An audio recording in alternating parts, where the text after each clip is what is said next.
if you tuned in for forward folds, you're in the right place because we're going to do a bunch more. It's just such a great exercise because you can do it like waiting in line at the store or standing up from your desk at your office. It's a way to engage your hamstrings anywhere without getting down on the mat and getting too sweaty. We want to do the entire hamstring, not just a big piece in the back. That tends to be what people stretch, and it tends to do the most of the work for us, and it tends to be the one people injure the most. But we want to do the entire group. So for that, we're going to angle this to the side. When I move my femur bones, or I adjust where my hips are with an anterior or posterior tilt, or angles either way, it affects the tension. So this forward fold is pretty simple. Once I'm down, I'm just going to pick a side. I want to, of course, do the right and the left. But when I get down to here, I want to work the outside of this one.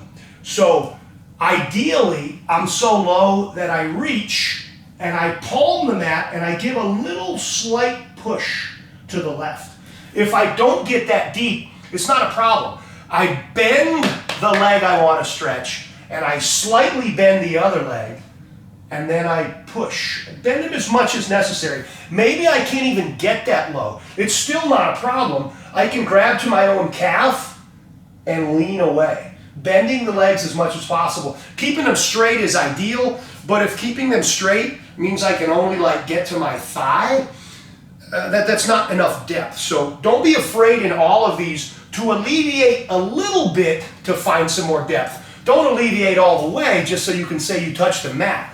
But a slight bend, say in the right leg, while the left one is straight, will really lock this up.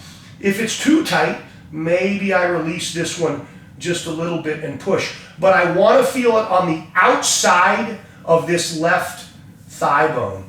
Same exact thing would apply to the other side.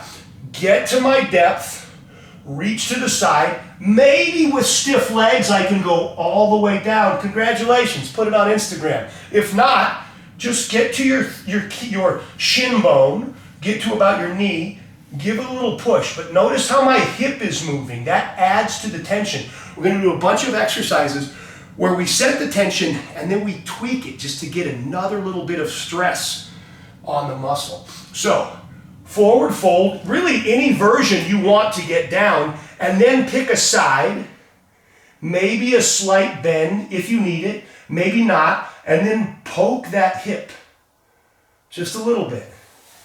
Make sure you're even to the right and the left.